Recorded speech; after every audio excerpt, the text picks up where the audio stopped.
You guys hear me? Yeah, and we're recording right now, so All right. it should be live. And what it has the checkbox like it's live, but it's fucking not popping up. I don't know what the delay is. This one should work better. All right. It says you are live. Can you guys pull? You mind pulling up my YouTube real quick just to see if it's there? Yeah, I can take a look.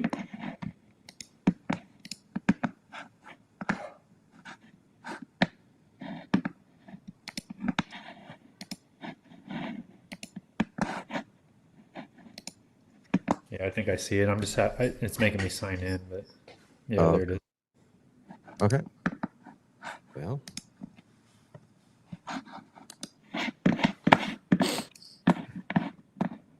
Oh, it's there. I see it now. Sweet. Well, I want to apologize because we tried to do this and we're 10 minutes late because it turned into a complete clusterfuck. And I don't know what we did wrong, but we did something wrong because we are cops and not podcasters by any means. So thanks for bearing with us. If anyone's still there. My goal behind this when we started was kind of just to kind of have like a roundtable discussion, talk about interdiction, talk about our successes and our failures, maybe play some videos, those types of things where just shows what the benefit of interdiction is outside, guns, drugs, and money. Like we all want to find, but in the grand scheme of things, there's so many other criminals that we come across. Sound good to everyone in the group right now? Yeah.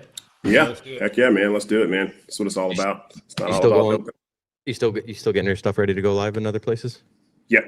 I'm good on the back end. All right, cool.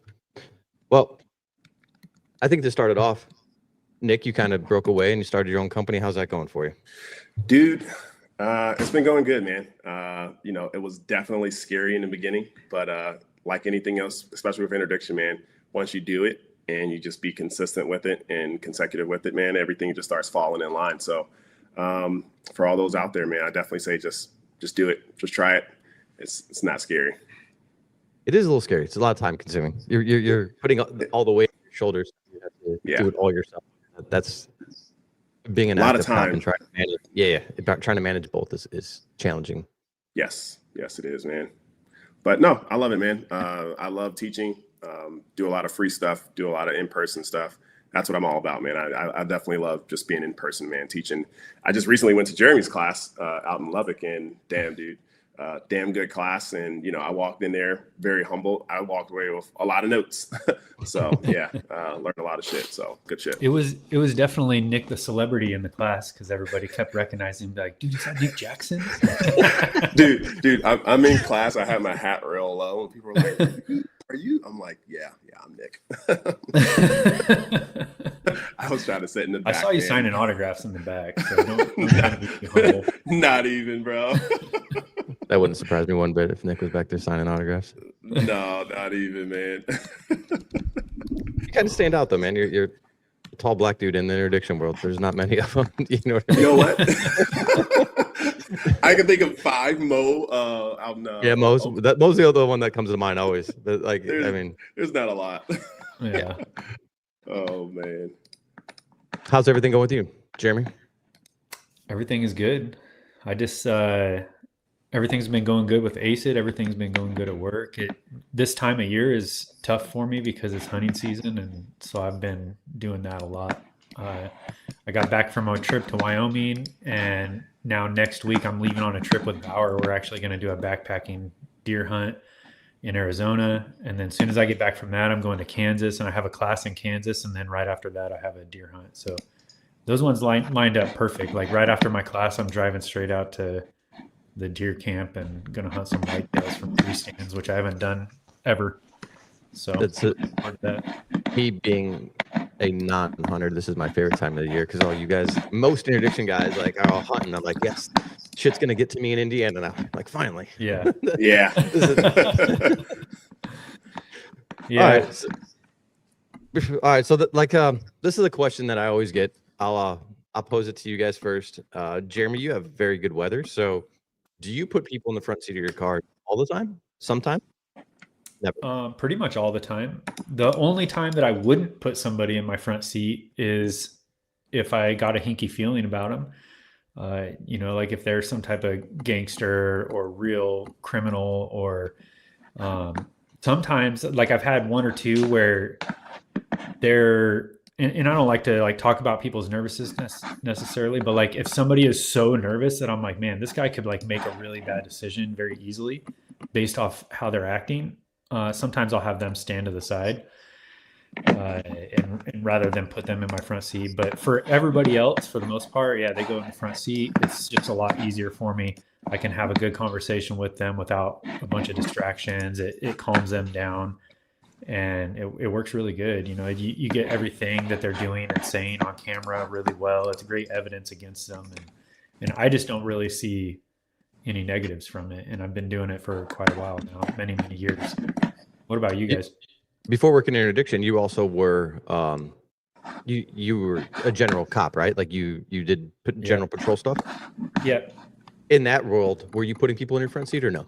No, never. I'd never even heard of it. Where I work, interdiction is not in the culture, and proactivity is. I guess you could say street level interdiction is.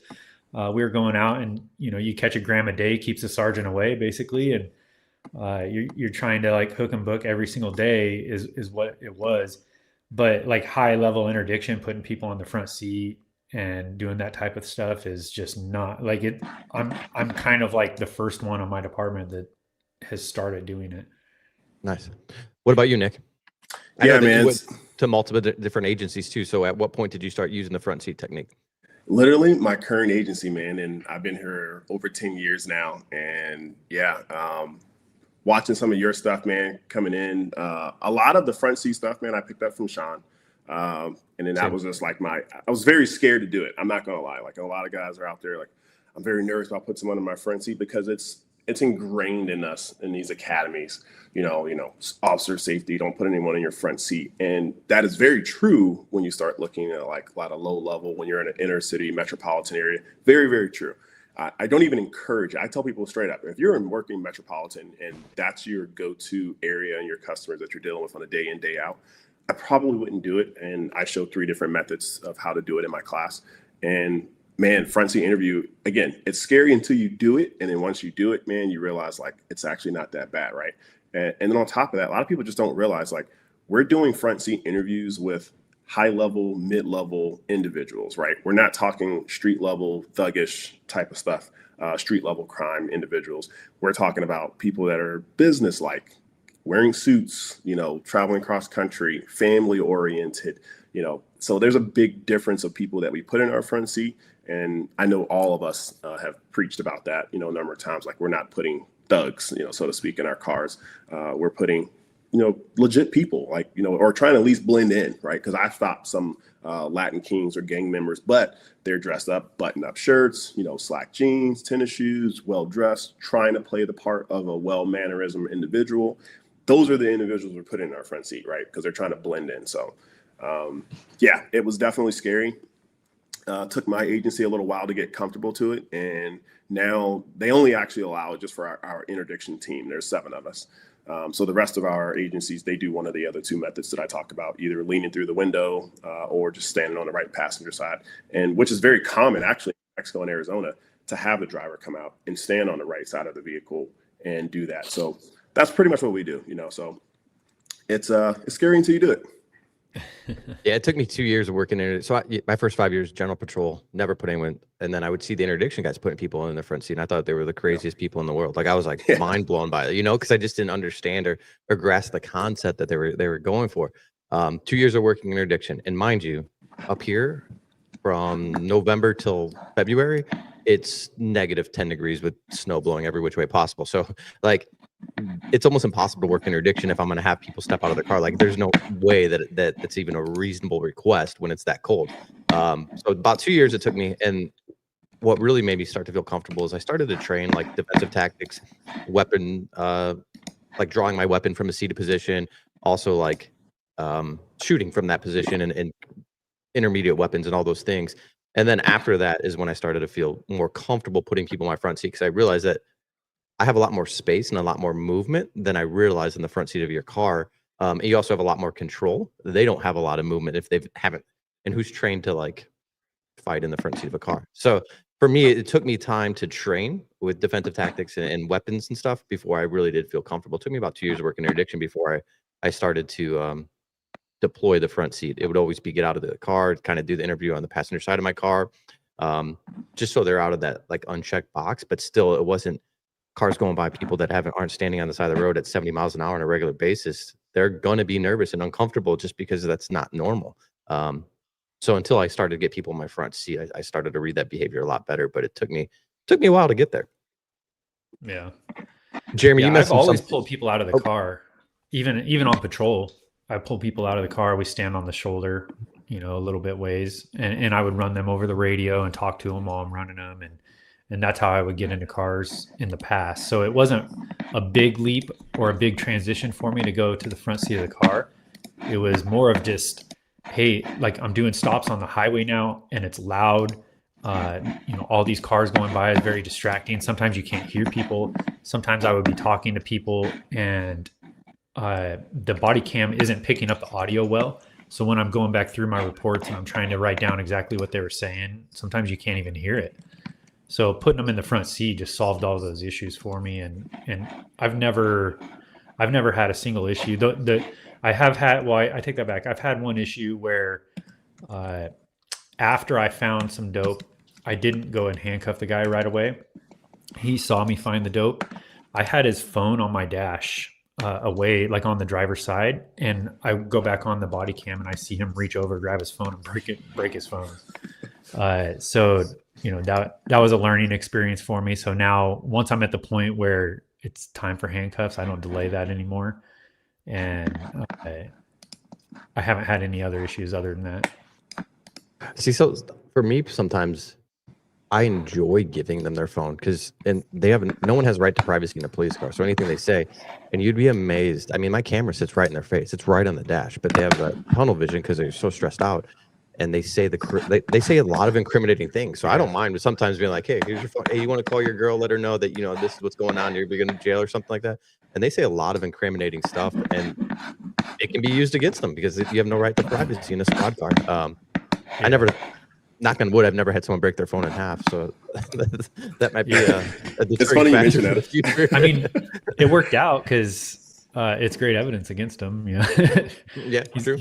You're obviously guilty if you're breaking your phone in half, but and I agree with you with getting evidence for people's phones. People make phone calls and do stuff all the time, and I've seen that on the dash cam. It's great evidence. I just had a guy just the other day that was calling his mom, and he basically was like, yeah, they found a bunch of bricks in my car, I'm screwed. And so it's like, well, that's great evidence. Yeah, for sure. Yeah, done deal, man. It's funny you mentioned about somebody breaking their phone. I literally just had a case probably like 3-4 weeks ago, and the dude actually had another phone. He had cowboy boots, and he had a phone like inside his like high socks. And I'm watching it on the camera, and I'm like you, Kenny. Like, I don't mind him having the phone. I knew he had his phone in there when I put him in there. I was just like whatever. And I was kind of like, let me see what he does. And I'm watching the cameras when I still have my watch guard system, and he takes the phone out, pulls the SIM card out, eats the SIM card. Oh wow! Just like, what the hell, bro? Wow. Got it. You said something earlier, Jeremy, about rational versus irrational, and I think that's a lot of what we stop. We stop a lot of rational people that are either stuck in a bad situation, people playing on their vulnerabilities, or just making an irrational decision because of the money aspect of it. And I think that's a lot of times when you're dealing with smugglers. They're rational people. They're not like these psychopaths. Yeah. But you put a rational person that hasn't been to prison in a situation that they're going to do prison time, they might make irrational decisions. And yes. But in the grand scheme of things, like if you control that with your conversation and you're not an authoritative and you're not a jerk on the traffic stop, I think that goes a long way with people, even if they know that they're going to prison, where they're not going to try to fight. I've had more people try to run from my front seat than try to address the situation with, a fight, because most people aren't completely psychopaths where they want to fight cops or hurt cops that are running narcotics. In the grand scheme of things, that might change in the future, but right now I think that this kind of more of a trend where it's rational people that just get stuck in a bad situation or want to make money, quick, easy money, and they do irrational things. I've never even had anybody run. Yeah, from my front seat, I should say. I've had never, one where this young kid was like opening the door a couple times, and he called somebody, and the guy was like, "You should run," and he's like, "Fuck!" And he's opening the door, but like where I work, if he ran, he would have ran right onto the military base. So like, there's nothing. What is he going to do? He's going to enter the military base. That's going to be a felony for him, or he's just going to stay in the car. You know, what's the better option? I've only had 3 people run for me. And all 3 times I've had a cop, one of my buddies from a neighboring agency, ride with me. All 3 times. Like when I'm by myself, it's never happened. I'm like, dude, you're never riding with me again. Like, and mind you, where I work, it's in the middle of nowhere. It's fields. It's like farmhouses, 100 acres. Like you might have 10 houses in a 3 or 4 mile radius. Like, I don't know where the hell you're running to because like there's nothing around me. Yeah. Yeah, Julian had one a few days or probably a few weeks ago. Dude bailed out of the passenger side of the car, like, and I was just like, I've never had anyone bail out on me. I don't know. Even just from are you saying he bailed out from Julian's car or he bailed out from the car itself? No, he bailed out from Julian's car. He was doing a front seat interview. He's getting ready to go do the search, and dude just bails out. And I just so happened to be off that day. Because they called me because I'm the only guy on the team that has a patrol dog for tracking, you know. Yeah. And I was like, "Hey, bro, you out?" I was like, "No, man, I'm not. What's up?" And he's like, "Dude, just bailed out of my car." I'm like, "What the heck?" Like, where does that happen? Yeah, that's got to be a weed load. So, like, it was. Yeah. So yeah, I'm trying to think. One woman was like 28 pounds of weed, 5 pounds of meth, and a kilo of coke. The other one was 2 Venezuelans that had almost $200,000 in them in handcuffs. They both split them up in front of her and then were able to get out. And the chick, like, was super quiet. She climbed over because my child safety locks over to the front seat after he did, and got away too. Mind you, we never found the male. We found the female, or I didn't find it. The county I was in, they found it maybe 30 minutes later. The male went back into Mexico. I don't know with handcuffs on or what, but HSI said I can't use back in Mexico already because we knew who they were. We had them identified, but like. It's crazy to me. Like I don't know. Only a few times. Hey Nick, about 7 people are talking about your mouse pad or lack thereof. Oh no, I totally muted it. Yeah, they were like, "Hey Nick, your mouse pad." Yeah, I was trying to. Well, I know I can do this too, and I literally didn't hit the mute button, so it's muted. It's fixed. No more mouse clicks. It's stuff posted in like different groups. I sent 2 text messages. I was like, "Hey, bro." Bro, if I can show you how many messages I have of people telling me, "Hey, Nick, your mouse," like, got it, guys. It's good. It's fixed. I got it. I just saw your text, Jeremy. Yeah. So, dang, I had a question, and then that kind of derailed me there. Sorry. My bad. What was my question? I don't remember. All right, I'm sure I'll come back. I'm sure I'll figure it out. Yeah. I guess let's do that. Let's talk about traps that you're seeing. And I know that you're not a big trend person because the trends aren't changing in your mind. And I kind of believe the same thing. Like one person hits a particular vehicle, particular trap. Now we're all looking for those particular vehicles and particular traps, but they're still using every car. But what are the most common ones that you're seeing right now, or you're hitting right now? Before I get into that, I remember my question now. One thing that I always get asked about when it comes to the front seat interview, and that some people may not have access to, is how do you? One thing that I always get asked about. I'm getting a lot of background. Interview, and that some people may not have access to. My question. It's Nick again. Can be. Wow, it's me. I'm muted. Oh, it is me. So I was like checking my volume. Like, it got me. Is how do you prevent people from stealing your car? So I'm sure you have a system that you use. Kenny, you want to go over how you do it? Yeah. So my car, it's whatever car I get, we have automatic start. It runs for an hour. So I get out of my car, I turn it off, I turn it back on, turns on the lights, nothing turns off. But if they were to then jump in my driver's seat, it kills everything. Because the key fob's with me. I know that some vehicles have like the switches or something like that too, or things along those lines. But the auto starts that run for an hour are always good, because if I'm searching a car by myself or with another guy for over an hour and they have ample opportunity, like I should probably have found it within an hour in my own mind. So like it's very rare that I'm searching a car for over an hour, and that keeps my dog cool and everything else. What about you, Nick? Yeah, same.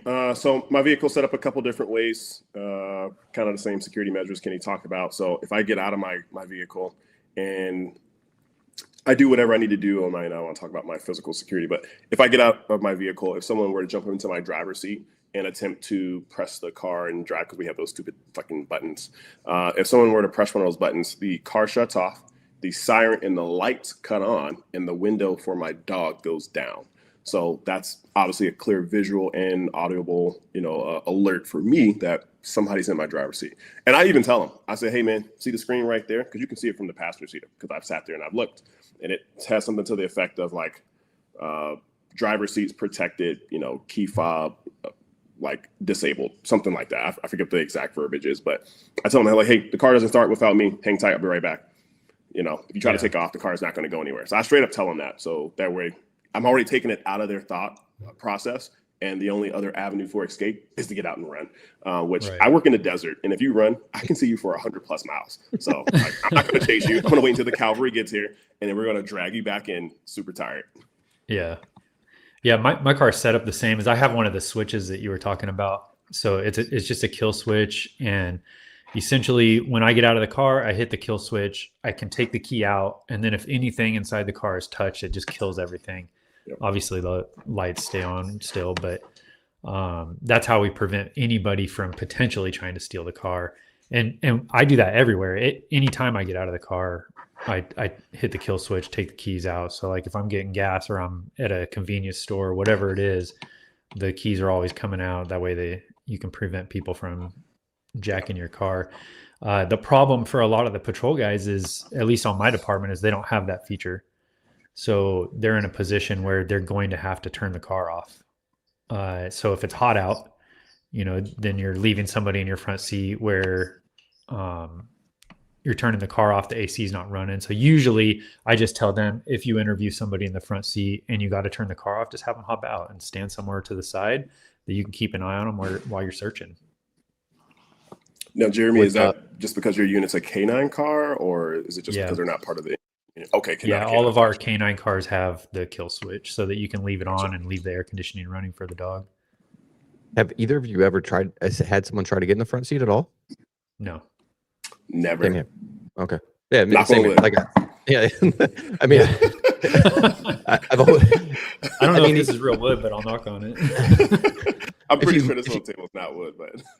If you look at the setup, though, like they have to climb over your computer. It's like it's not conducive of someone having easy access to get into the front seat of your car. Typically, like the computer mounts and everything else that we have in those cars, it makes it very, difficult, I would think. And I think the opening door running away is probably the most feasible option. Yeah. Sorry. No, you're good. The biggest thing that I can think of is that people that are scared of this technique are just not stopping high-level smugglers. Agree. Because once you've stopped enough of them, you start to realize that this 72-year-old lady is not going to jump into my front seat and take my car. Like she's not much of a threat. And until you start stopping those people, and you're not stopping like guys with tattoos on their face that might have a gun on them, it's just a different element. And it's not that, you throw officer safety completely out the window, but you just operate in a different manner, and you still stay aware of your surroundings, but it's not as dangerous as you think. And I think that comes a lot to your target selection of vehicles you're stopping, occupancy, and all those different things that we talk about in the interdiction world, especially on the middle to high level stuff. Yeah.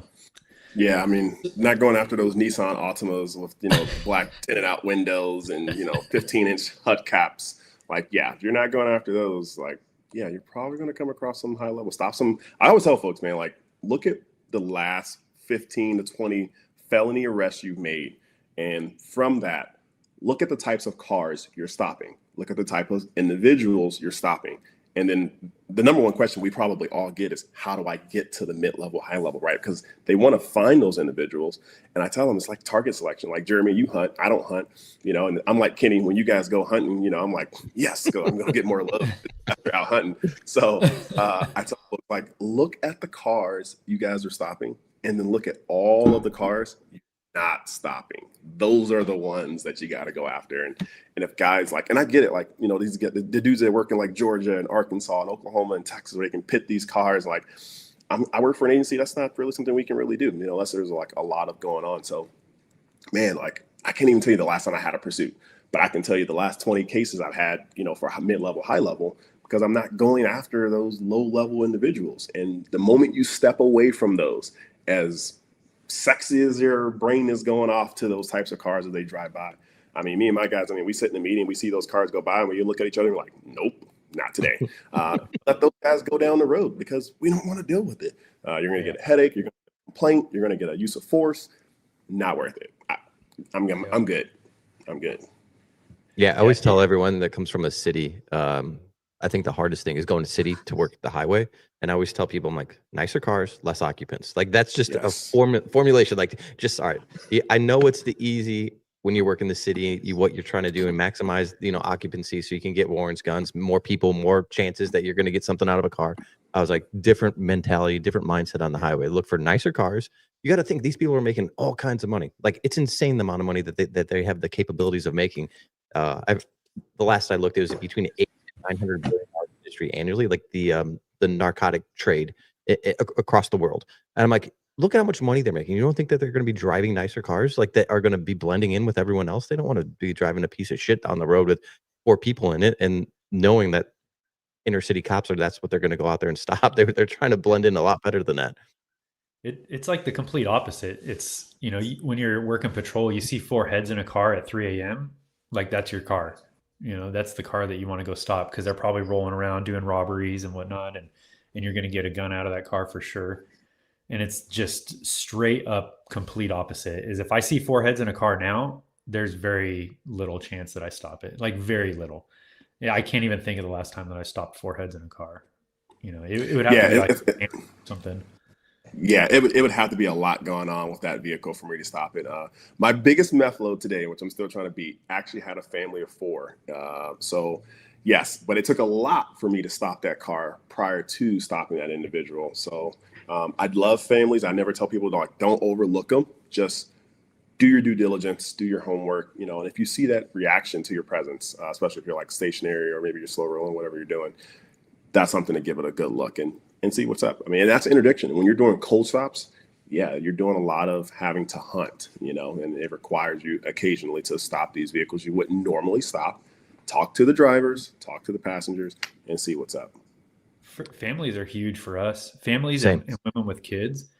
And I know this, prior to working interdiction, I was working informants, and I had a couple pretty high level informants.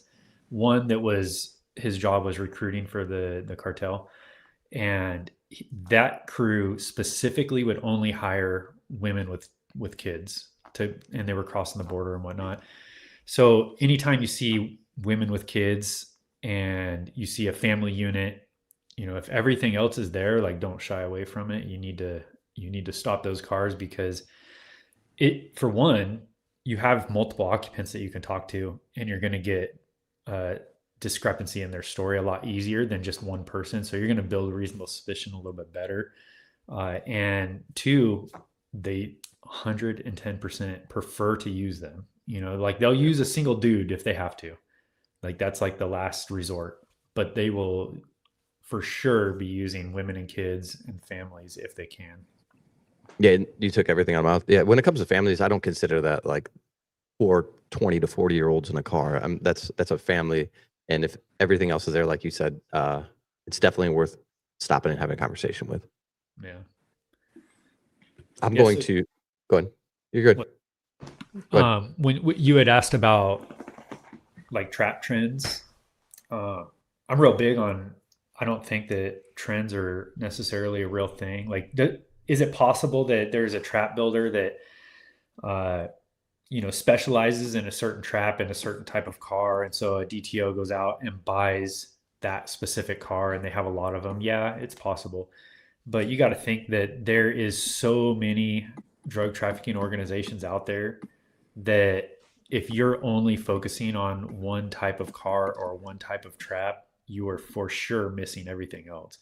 And the way that I break that down is, imagine that there's like 15 vehicles in this cartel's fleet. Five of them are like a Ford, five of them are a Dodge, and five of them are a Chevy. If I stop this certain Chevy, I am now going to be a little bit biased for the next month or two towards that specific Chevy. And I'm going to probably send that trap to all my friends. So everybody in my inner circle is going to be a little bit biased towards that specific car, which means somebody is going to find one of those other four that are remaining. They're going to hit that one. And now everybody is like, oh, these Chevys, this is the trend. You got to stop. And now everybody across the country is stopping them, or at least everybody that's in our little circle is stopping them. And next thing you know, another Chevy gets hit. And meanwhile, the Ford and the Dodges are just cruising down the road because you're not even looking at them because you're so busy with these Chevys. So to me, it's like, I don't look at year, make, model so much. I mean, do I have my biases? Yeah, of course. Do I have things that I like because I've seen them a lot of times? Yeah, of course. There's not a Nissan Sentra that drives by me that doesn't get a second look from me, or a Kia Sorento. But like, I don't teach that, and I don't tell people to do that because have I hit a load in all sorts of other make and models? Yeah, of course. So I try to stay away from it the best that I can. The only thing that I can say is I've been focusing more on vans, like cargo vans or sprinter vans. It seems like they're becoming more common, although I've probably just been missing them for years is what it boils down to. But I've just been trying to pay a lot more attention to them, specifically because they're going to yield bigger loads. And so like my goal is to hit a 2,000, 3,000 pound load on a cold stop, in one of these vans. I think cargo vans are more common in general ever since like the COVID era, because people were transporting so many commodities, and I feel like you see so many more of them, even if it's like now they're not doing the cross country thing, but maybe now they've taken that sprinter van and they're using it as a local work truck or things along those lines. I feel during the COVID era, like there was a mass push to get merchandise across the country, and that industry blew up for a year or two. So I'm seeing more of them on a regular basis as well. I think that is a fact. Now, whether the organizations are using them more now than ever before, who knows? But I think that you do definitely see more of them on the road in general. Yeah. I'm going to play this video. It's about a minute and a half. We're about halfway through. It's about 30 minutes in. So this will give us a little bit of break, and then we could talk about this.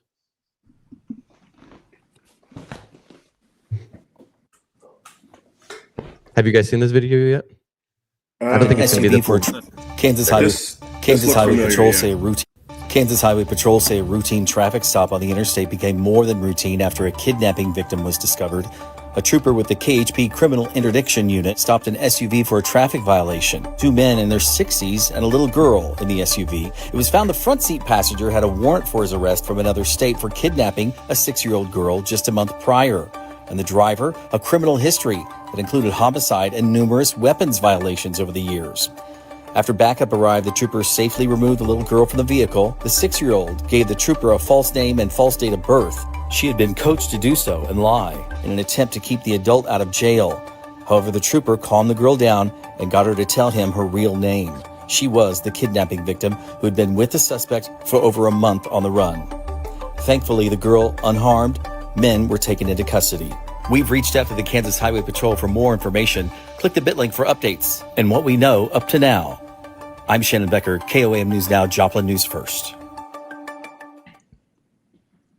So we talk about guns, drugs, and money, but when it comes to interdiction, that's the most important thing to me. Like, I don't know why that's at the top of my bucket list. I don't know if you guys have ever had the, fortunate opportunity to stop some criminal from doing that type of crime. I have not, but that's the top of my bucket list for sure. And when people talk shit about interdiction because you're just hunting guns, drugs, and money, and this war on drugs is a never-ending thing. It's you're not having an impact.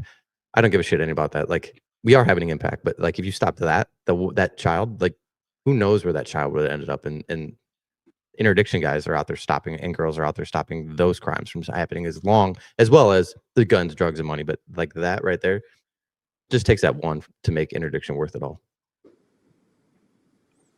Yeah, I've never experienced that personally, but it's badass. I would love to be in that situation. You know, we always think about things that we want to do as cops, and you know, obviously you can't pick the car, or you can't pick what's inside the car that you stop. You just go out, you know, stop cars based off behavior or whatever else you're looking for, and sometimes you might get lucky and you end up in a situation like that where you're actually making a very, very real difference in somebody's life. Yeah, 100%. I haven't had one of those stops either, but it's funny you brought that video, and I know we kind of talked about it, but I literally just made a video not even like a week ago, and I talk about all of the loads and why I do interdiction. Like, aside from all the stuff I've hit over my career, I think back, and this is a big part of why I teach, is all of the stuff that I missed at the beginning of the height of my career, right? You know, coming in, because it's ingrained in us, you know, write these tickets and, you know, officer safety. And that's so ingrained in us, right? And I think back of all the people, and I was a big person, man. Like, I tell us all the time, my probably first 3 years, if I stopped a family member, my mom, you were getting a ticket if I stopped you. Like, if I stopped you, you were getting a ticket. There was no question about it. And then it clicked. I took my first interdiction class, and I was like, whoa, I'm actually missing stuff out here. And then now, at almost, like, I won't even say even the height of my career, but just now in my current portion of my career, I think back about all the people all these stories and things that all three of us teach in classes. And I'm like, holy crap. Like, I had all this stuff in some of my earlier stops when I was a young officer. And I'm like, I probably missed so much. And one of the big things that eats me up every day is how many kids, women, children, even men get kidnapped too. Even young males get kidnapped. So think about all the people that we potentially would have missed in our earlier careers from being sex trafficked or slave trafficked, or, you know, just being, you know, moved across the country. And we were so focused on, you know, at least I can speak for myself. I was so focused on writing that ticket because I felt that ticket was more important. And the supervisors were like, well, 10 tickets a day, you know, like, it shows you're out there doing work. And that freaking concept, those freaking supervisors, man, I need to get the hell out of law enforcement, because, man, yeah, that type of a stop, I would be very honored, grateful to making a stop like that. But I have not been fortunate enough to make a stop like that. Yeah, I've had, I mean, I love getting the messages about, you know, people that you've impacted in the profession and those types of things. I've gotten six kids from people that have attended my class that have been stopped and were being trafficked in some way, shape, or fashion. The one that stands out the most is a guy from Kentucky. Mom died, dad jail, girlfriend of dad has his kids, no rights to kids. And the oldest one, throughout the whole stop, basically comes out. Eventually, the two female adults got arrested for possession of narcotics.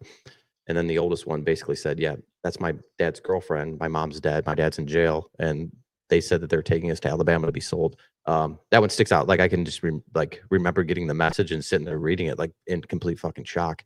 But those are my favorite messages to get, like, no doubt about it. Like, cool, like, guns, drugs, and people having a great impact on society. But if I never stop a child, I hope that, like, my mind has, like, a little piece of solace, like, oh yeah, like, you helped those officers get to that level. It wasn't you, but maybe you helped them connect a puzzle piece that made it happen or something. I don't know. Yeah. No, you talk about it. I mean, just recently, you know, Homeland Security posted, I think it was Memphis. I could be mistaken, but I believe it was Memphis, where they saved like 44 children that were, you know, being in some form or fashion sex trafficked or trafficked in general.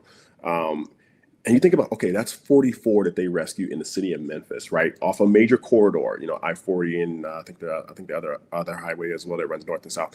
But it's a major corridor. So think about all of those individuals, those kids that they didn't just arrive in Memphis. They derived from somewhere else in this country. So that means that they're on a public highway, a highway in general, or even an interstate.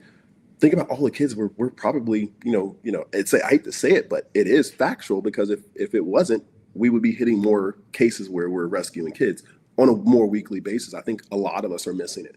and we kind of just, you know, oh yeah, just a kid in the back there, just sleep, right? And we don't really ask a lot of questions about it. I mean, like us, like we do, and you know, we're more curious about that because I'm definitely on the search to rescue a kid or a woman or a guy being sex trafficked or just trafficked in general. And yeah, I look at it a lot differently now than I did it in my earlier career. I have one that that I just remembered that we missed. Me and my border patrol partner, we stopped a car, and there's a thing that I guess alien smugglers will do where they call it imposters, where essentially you bring somebody across the border with somebody else's ID. So they're, you know, an imposter of this other person. And it's real common with kids. So, you know, the kids that are so young that they can't even talk, which this one was, there was one or two of them, I can't remember. And they use the passport of some other child that looks somewhat similar to them. And the people at the border, you know, they do the best job that they can, but it's not like you're sitting there running fingerprints of these little kids that are in a car seat. Like you're, you know, you glance at them the best that you can. And so what happened with this one is me and my border patrol stop it. We talk to the driver and it's all there. Like we're thinking we're going to find something. We have her pull the kids out. We search the car. We don't find anything. And after we cut her loose, we were going through some DHS records, my border patrol partner was, and he realized that she had been stopped in the past doing imposters. So we reached out to he reached out to some of his partners, and then they ended up like latching onto the car, following him to a parking lot. And then as the exchange was going down, they ended up being able to take action on that. So that was a bunch of years ago, but I just remember that one. So it's a good thing to be paying attention to, especially if you're close to the border, is, you know, even if the kid can't talk and you can't talk to the kid, is be cognizant of whether or not the kid actually looks like the picture of any type of ID that you're being presented with. I mean, I would count that as you. Like, if you guys didn't go through that entire stop, and you would have never passed the information, and who knows where that kid would be at today. You know what I'm saying? So Yeah. that's definitely a win for you, man. Yeah, a lot of these, I mean, I think when it comes down to these imposters, they're being smuggled to their family a lot of the time. You know, who knows? Maybe they're being sold, but I think a lot of times they're just getting paid. You know, these smugglers are getting paid a bunch of money just to smuggle a kid across for a parent that already came across and is now here. So I don't know any of the backstory or anything that happened with that one, mostly because in California, we're really not supposed to be doing any type of immigration stuff. So it's this weird line that we walk. But yeah, I mean, it turned out good for that case.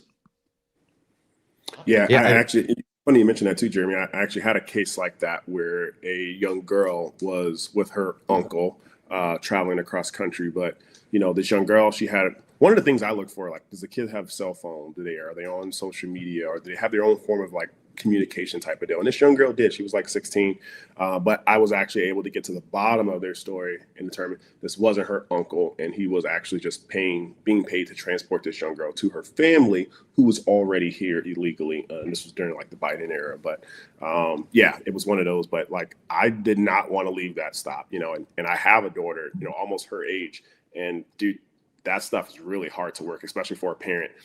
So yeah, man, like that was hard. Yeah.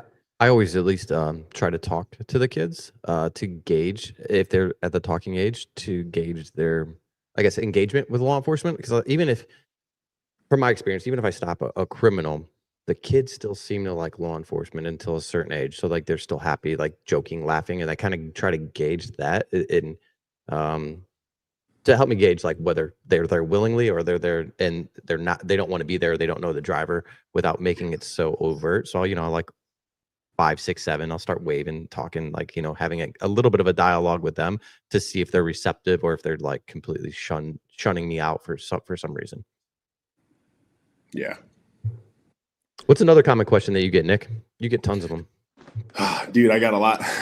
And literally, people that were talking about my mouse click were actually texting me, so I have quite a bit.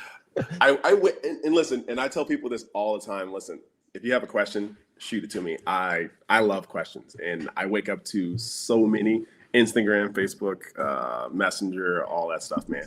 The number one question I kind of get is, how do I get from mid-level to high level, which we covered earlier.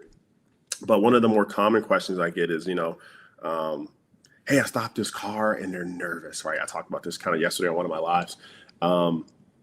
Okay, just because someone's nervous, and I hate that word, right? And we used to look for this a lot. I was a big DWI guy, but like, man, like there's no cheat code to success. And guys like you, Kenny and Jeremy, like me, like we don't just get to where we are today by just getting lucky, right? And I'm not talking like wall stops. I'm talking cold. Like we get there because we're observant. We are looking for this stuff, and man, you just really have to go out there and do the work. There's no cheat code for this stuff, man. And guys, a lot of guys look up to us, and girls look up to us for what we do across the country in our different respective regions. And at the end of the day, man, we're just persistent about what we do. We're very vigilant about what we do. And we look at the small, fine details. And, I kind of want to go back earlier. Jeremy talked about like getting caught up onto like, Nissan Altima. I'll tell you what, if I see a Nissan Altima on a car hauler, I'm sorry, car haulers going on the shoulder. We're very, very lucky with those. We commonly get floor traps in those on the car hauler. So, but at the end of the day, like, yes, we see that, but we're also looking for other things, right? You don't want to get tunnel vision on a lot of things that you're doing. So, man, just stepping out of your comfort zone. That's a lot of where a lot of young guys and girls, they get really caught up. And I'm just really pushing that agenda, man. Like, get out of your comfort zone, stop something different. Go after commercial trucks. I was talking to Jeremy. We had dinner the other night. Man, like just get out of your comfort zone and work in commercial. I'll tell you, man, it's brutal. I haven't humbling. April. Very humbling, man. It will humble the shit out of you. It'll make you think you're going crazy. You don't know what you're doing. You're stopping the wrong trucks, but you just got to stay consistent, folks. That's what it is. I think the nervousness thing is a huge one to talk about because a lot of people dial in on nervousness and once you start getting outside the realm of street level folks, the nerves start going down a lot. And it's like you said, the minor details of them, like, doing little fidgeting, thinking about their answers or like kind of scratching their face whenever they're answering a question that they have to lie about. Those types of things are vital that you pick up on because you a lot of times are not going to get outright nervousness, maybe 50-50. Is there a lot of people that are highly nervous? Yeah. Do I stop people that are high level smugglers that when they're, handing me their license, their hand is like this? Yeah, of course. Like some people can't keep their nerves calm and it is what it is. Those are easy to spot. That's low hanging fruit. But when it comes to like the high level people that can keep that under control, I have video after video that I can show of people that are sitting there calm as a cucumber in the passenger seat, answering questions. And it's the story, the cover story that blows it out of the water. Like they don't know the details of the cover story. And so then they start to become a little bit more nervous where I start to see their heart, their chest is pounding. They're starting to breathe heavier because they're realizing that they don't have the answers for my questions. But prior to that, they were cool. I have one video specifically that I show in class where the guy is like laughing, super chill in the front seat. And I asked him, the question is, where'd you just go? And he said that he dropped his daughter off with baby mama. And all I said was, what's the address that you dropped her off at? And he just goes straight stoic. His demeanor completely changed. And then he even says, fuck, you got me. I don't know. And it's like, it was like done deal at that point. And it was two questions, two questions. You're at reasonable suspicion. And this guy was not nervous, but then his behavior flipped soon as you asked those specific questions. So it's just real important to understand that out the gate, if you're dealing with a high level smuggler, there's a real good chance you're not going to have crazy nervousness. So don't even pay attention to that. Just pay attention to the details of what they're telling you. What I do Kenny, is I want you to go, but I want you to add in. So to caveat to back what you were saying, the number one question I usually get, what are the list of questions I should ask on a traffic stop? If you can feed that into your answer. Yeah, for sure. That's kind of where I was going to go. So what I do is I don't compare nervousness to anything else. Like it's independent. Each person's their own human. What I'll do is I'll ask specific questions about that I already know the answer. Like, how old are you? What's your birthday? What's your address? What's your last name? And I mix that in there with their travel plans. And I'm gauging, are you answering that same question, which should be seamless as you answer any other question so if I say, how old are you? And you're like, I'm 48. And I'm like, where are you coming from? did that deviate in any way, shape, or form? And they're like, interesting. So then I'll leave it alone and I ask things and I bounce around. I put them on like an emotional roller coaster. I'm not asking things in chronological order or the way that you would think that you should ask things, like, where are you coming from? Where are you going? How long are you going to be there? What's your relationship to the people in the car? Like, all of these things. I'm bouncing around. So now they're not able, if they have a rehearsed story, to think like, okay, I left Los Angeles, I stopped in Albuquerque, I went to Oklahoma City, then went to Chicago, now I'm going to Detroit. Like, I ask things differently. I ask things, like, oh, where'd you go after Oklahoma City? And now a lot of times that people have rehearsed a lie or a story to tell law enforcement, they can't think like, okay, after this, they have to go back to stage one. I went from Los Angeles to Albuquerque to Oklahoma City. Like, and I'm like, no. I just want you to tell me where you went after Oklahoma City. So I gauge their normal responses that I know are truthful based on the information on their license. And then I'll ask them questions about their travel plans and see if that deviates in any way, shape, or form. Other things about nervousness that I see that not like, it's not even like nonverbal communication, basically. Like, a lot of times people might be very stoic in their answers, but I pick up on voice, like inflections and tones, if people are being deceptive. A lot of times if people are hiding their nervousness pretty well, the blink ratio goes up. Uncontrollable facial twitches and movements. Like, if you put people in a stressful situation and they're able to be very stoic, a lot of times that your body has to expel that energy in some way, shape, or fashion. And it's usually some type of facial movements that they can't control, because they can control everything else. But when you're super stressed out and all that blood's rushing your head, like, your face starts doing some crazy things. And not everyone, but there's a lot of times where I'll break down videos and you'll see unwilling, like, eyebrows and facial twicks and that aren't there the whole stop, and then all of a sudden you ask them about a specific destination or purpose, and like all of that stuff comes out at the same time. It's accumulation of a bunch of, I guess, uncontrollable nervous behavior accompanied with non-consistent response to an answer that should be pretty consistent to how old you are or where do you live or those types of things. Yeah, that's spot on, man, and that's 100%.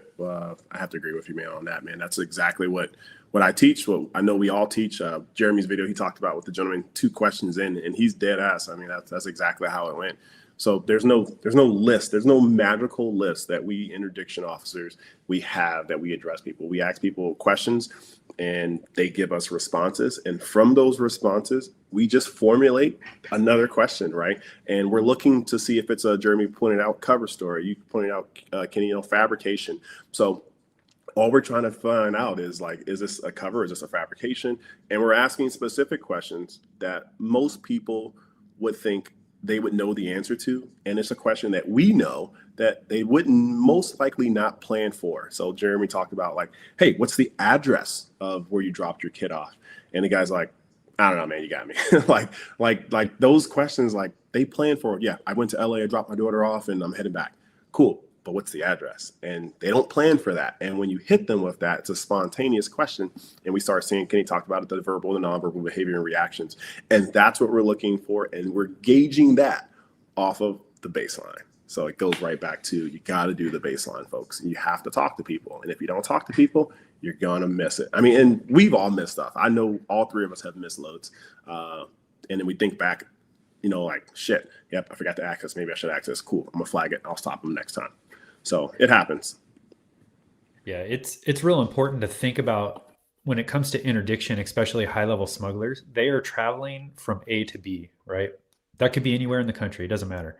They're traveling from a place to a place. And if a person is doing that legitimately, they're doing it for a reason. Like, you just don't go for a drive for 2 days across the country to Chicago, like, just to see Chicago.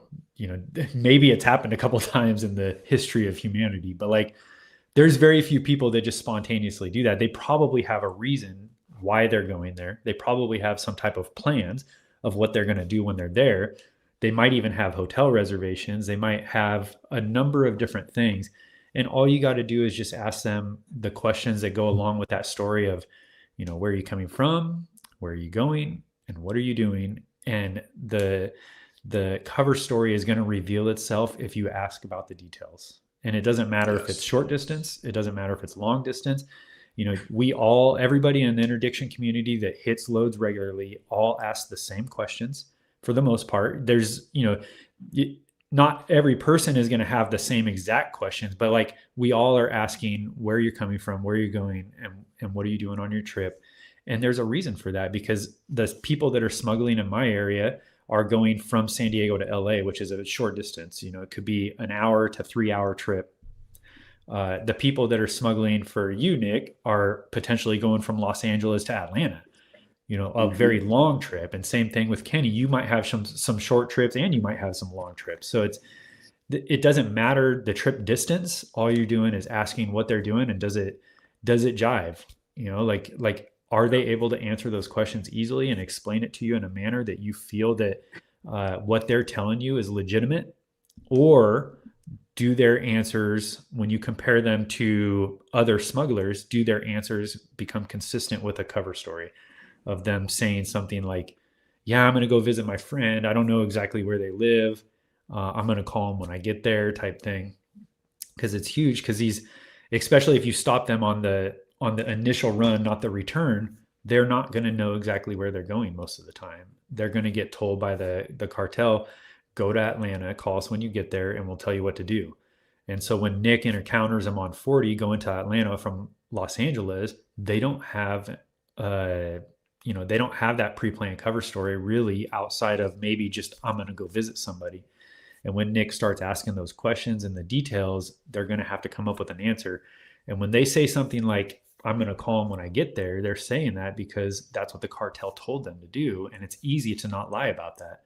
I'm literally going to call them when I get there. So that's how you bridge it from just being suspicious into this is consistent with smuggling activities. Yeah, Yes. you hit that on the nail, Jeremy. I wanted to add a small. Sorry, Kenny. I wanted to add a small piece to that. A lot of guys have to understand, and girls have to understand, that just because it doesn't sound normal to you and it sounds irregular, doesn't mean that that individual is actively involved in criminal activity. I talk about, and I show in my class, a gentleman, no crap, I just talked about him in a group. He had a white ring of coke around his nose, coke or meth in plain view. And he tells me he's going, coming from LA, going back to Denver to pick up quinceañera's party supplies, right? That in itself, that's super retarded, right? Like, you can pick up quinceañera supplies in Denver. But on the flip side of that, I stop a lot of people. Hey, where are you going? I'm going from LA. I'm going to Dallas. I'm going to a quinceañera. Do you have any luggage? Nope. I just have a couple of days of clothes. I'm going to get some. Where are you going to stay? I'm going to stay at my cousin's house. I don't know. Maybe I'll find a hotel. Like, all these, like, just details that are just don't adding up. You think about little things like that. Just because it doesn't fit your norm doesn't mean it's someone else's norm. You have a lot of culture differences in this country. And I'm kind of like in the middle of both of you, geographically. And I'm stopping a lot of different people, and people are going different parts of the region for different reasons. And some people are going across country with, I used to look a lot for, like, oh, no luggage, oh, I gotta be smuggling. And then you start diving into some of these stories and you're like, okay, doesn't make sense to me. I would never do that, but that's their person's norm. Doesn't mean that they're involved in criminal activity. So got to make sure you understand that, and you have kind of remove your personal biases from your interviews so you can pick out the true ones from the fabricated ones. Yeah, I was just going to briefly touch on that. Like, they, no matter the amount of trip, they can't tell you the truth. Like, they have to have some type of story. And a lot of these people are just playing the odds that they're not going to get stopped. So some have great cover stories, some not so much. They just are playing the odds that they're not going to get stopped, and they're going to be super vague. And if you question them, like, I don't know, one question away from what they're telling you, there's two that I could think of. There's one guy that I stopped. He pointed out that he had a CDL, and I said, are you an owner operator? He didn't know that terminology. And then 3 follow-up questions, he was not employed. So he wanted to point out, look, I have a CDL. I'm like, oh, you drive trucks? And he's like, and in 3 questions later, it's 37 seconds, I timed it. He's like, I don't have a job.